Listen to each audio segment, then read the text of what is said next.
Okay, I'm back. Part two. Sorry, it crashed, and now it's back. Anyway, old money, new money.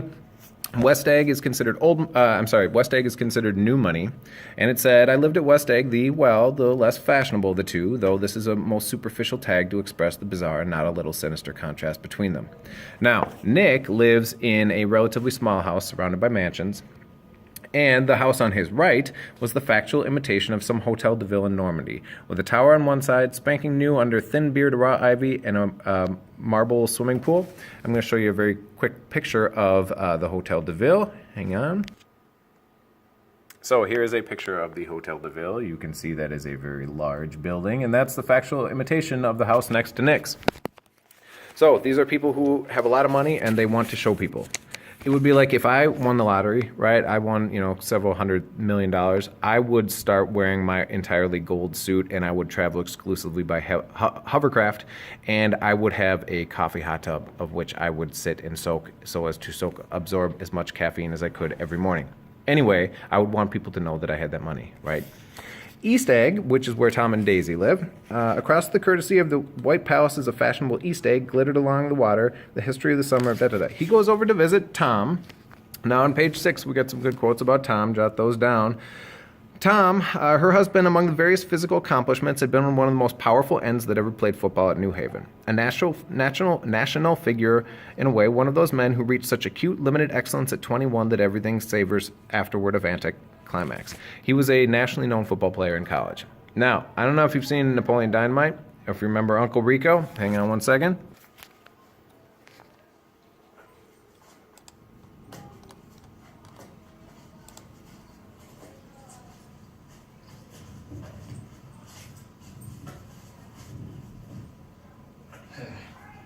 So what do you think? It's pretty cool, I guess. Oh, man, I wish I could go back in time. I'd take state.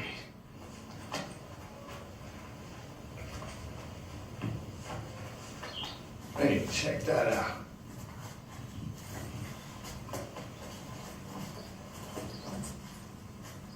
Napoleon, don't be jealous that I've been chatting online with babes all day. Back in '82, I used to be able to throw a pigskin quarter mile. Are you serious? I'm dead serious. Watch this.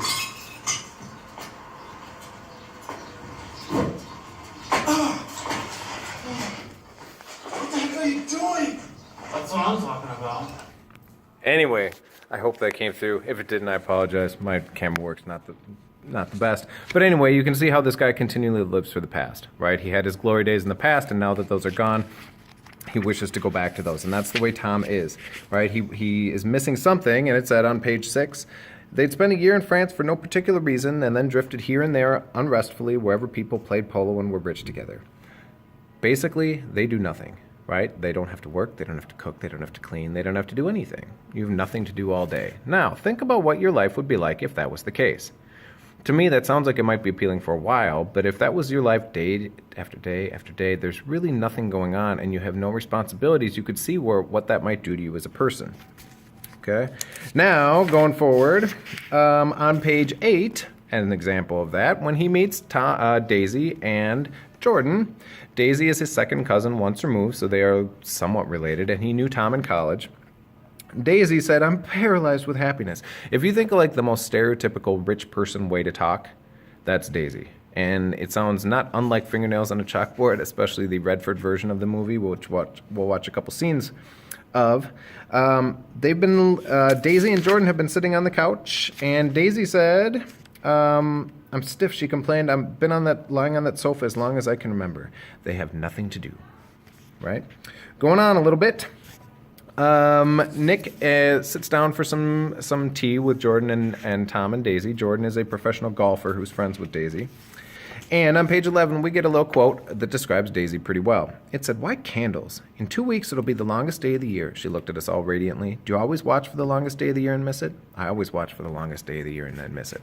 Now, longest day of the year takes place in the end of June, right? And if you made it your goal, you wrote it on your calendar, you tried to pay attention that just on that day in June, you said to yourself, "You know what? It's the longest day of the year. Do you think you could do it? If you made it your goal?" She said she always, every year, tries to do it, and every year she forgets, right? That would be the definition of what a careless person is. If you wanted to pay attention and mark such an occasion, you think you could do it, right? But every year she's not, because she doesn't have to pay attention to anything. She doesn't need to be careful with anything. Okay, now they sit down to talk, and Tom gets a phone call who they think it's from his mistress that he is having an affair with. Some people seem to know about this. Jordan brings it up. Daisy seems not to know. And as they get ready to go, page 20, Daisy kind of flirtily says that she's going to try to set Jordan and Nick up on a date.